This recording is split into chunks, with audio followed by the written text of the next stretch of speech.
Hey, good morning to everybody. Happy Sunday. It's Daryl here. It's 10 a.m. here in Connecticut on the East Coast. It's a beautiful Sunday morning.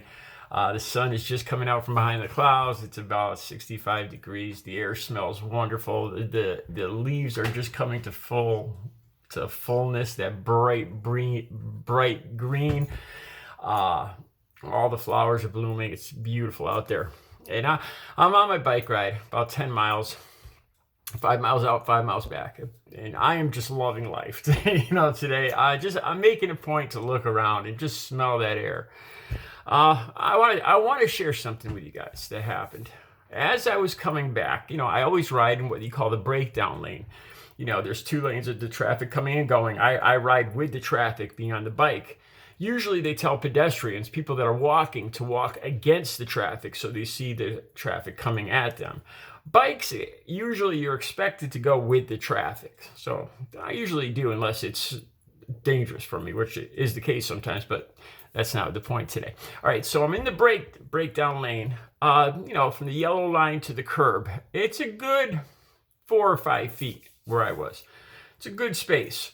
And as I'm coming back, I see somebody walking towards me, a guy probably in his 20s. I could see from far away he was looking at me. I was kind of distracted by the sounds my bike was making at the time, but I could still, every time I looked up, I could see he was looking at me, and he was walking square in the middle of the breakdown lane coming towards me. So this happens quite a bit. Most times the walker will move to one side or the other. Sometimes you get in a dance where you go one way and he goes that one way, and you go this way and he goes that way, and it gets a little scary because you both keep turning into each other. As I got closer, he just kept walking straight towards me. In the middle, right square in the middle, taking up the entire breakdown lane. And I didn't think much of it. So I adapt to the situation, and I make sure there's no traffic coming behind me, no cars coming behind me, and I go out into the lane of traffic to go around him. I smile, wave, and I keep going. But after I realized what I knew what was going on. It was one of those people that, and I could see a kind of smirk on his face. He felt it important. For some reason, I don't know his life, I don't know what he's been through, but obviously this person felt that it was important that he established that this entire breakdown lane is his, and I am going to have to get out of his way. Even though there's room for both of us, which is what most people do. It's very rare this happens, but it happened today, and I didn't even think twice about it. It's a beautiful day. I'm loving life, but I just start thinking about that and how we all come across people like this every day.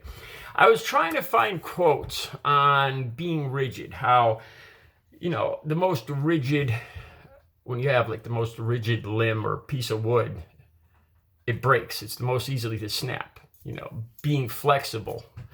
I couldn't find a good quote on that.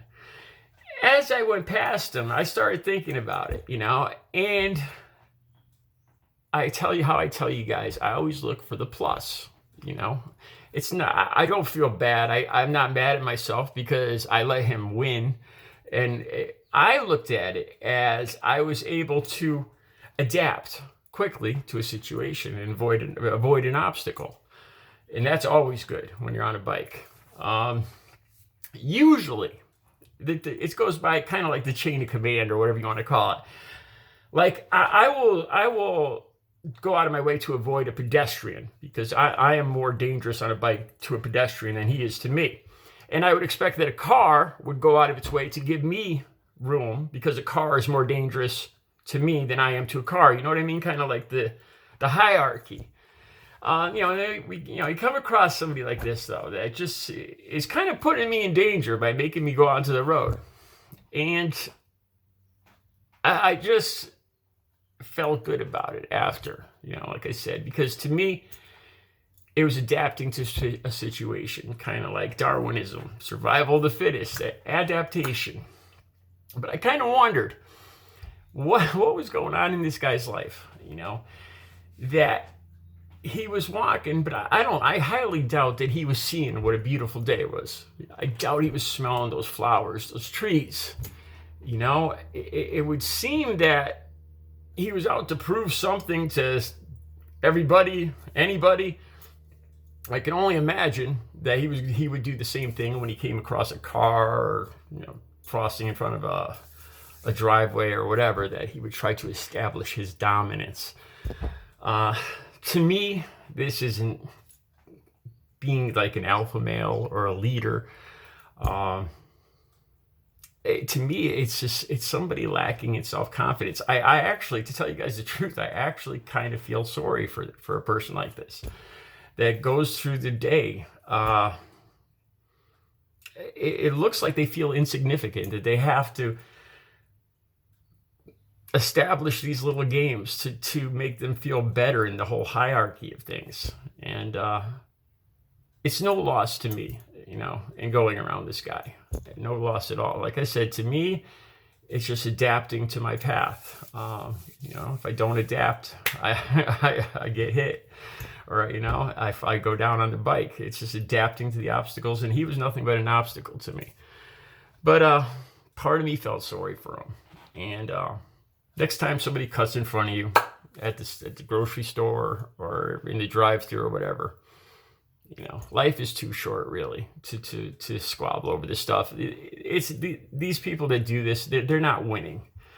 The person that's winning is the person that just lets it go, and enjoys the beauty. I mean, how many days do we have on this earth that are beautiful like this? Why let stuff like this interfere with your enjoyment of it? Just some thoughts today. All right, you guys have a spectacular Sunday.